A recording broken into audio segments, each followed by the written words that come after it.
The only thing missing in the equation in the fight against corruption, yung suporta ninyo at kayo mismo.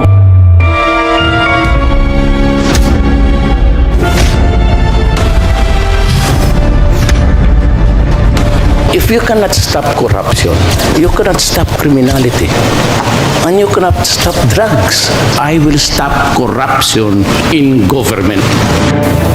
Ayaw ko talaga ng corruption. It makes me sick. That those who betray the people's trust shall not go unpunished, and they will have their day in court. They will have their day of reckoning too. Service of the nation. To the service of the nation.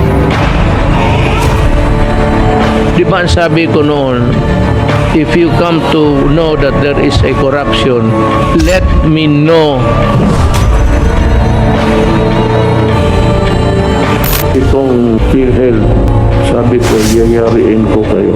Kalusot kayo sa ibang maybe presidente. O dito sa akin, sad-sad talaga kayo.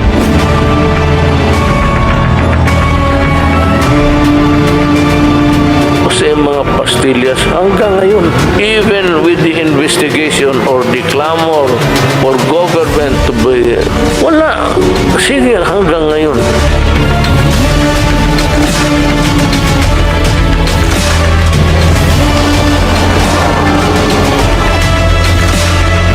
But I will never allow friendship and everything.